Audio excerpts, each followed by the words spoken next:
Aujourd'hui, nous sommes au congrès de la SNFMI de Paris, qui est déjà un beau succès. Et l'angioedème est présent au travers de quelques symposiums, mais aussi de quêtes de communication importantes. Alors, la première communication est sur la série des angioedèmes héréditaires assez inhibiteurs normales du CREAC, une série de 156 patients. Donc c'est la plus grosse série à l'heure actuelle, bientôt publiée, puisque nous allons la publier, pour vous dire que la deuxième plus grosse série est la brésilienne et la troisième allemande. Cette série nous permet d'identifier des patients avec mutation facteur 12 et plasminogène. Que retenir? Les mutations avec facteur 12 sont très œstrogénodépendants et peu de femmes en dehors des grossesses et de la prise de pilules sont symptomatiques. Au contraire, les mutations plasminogènes sont plutôt symptomatiques et sont moins œstrogénodépendants. Les mutations facteur 12 sont à 70% d'origine maghrébine, donc il y a un vrai cluster local. Les mutations PLG sont très associées à la localisation au niveau de la langue.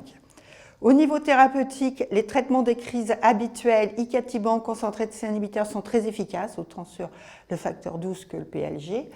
Et les traitements de fond, il faut retenir que l'acide tranexamique, qui est un peu abandonné dans les déficits en C1, sont intéressants dans ces formes-là, surtout sur le plasminogène. Et enfin, l'antikallikreïne est très efficace dans les mutations facteur 12. Deuxième communication, c'est sur l'étude de vie réelle sur le lanadelumab dans les angioedèmes héréditaires. C'est l'étude Serenity que nous avons menée au sein du CREAC depuis la TU d'octobre 2018. Ces données de vie réelle nous montrent des données très rassurantes et qui confirment sa remarquable efficacité, sa bonne safety et surtout les modalités d'espacement des injections avec des doses qui sont progressivement espacées, tout d'abord 3 semaines, puis 4 semaines, avec parfois même des patients qui vont au-delà des 4 semaines.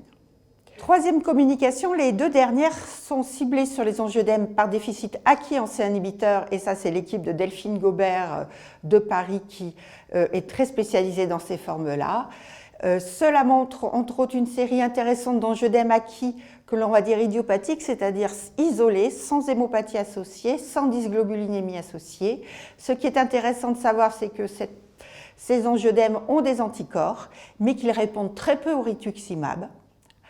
Et par contre, ils répondent très bien aux antikallikreïnes, dont le lanadelumab.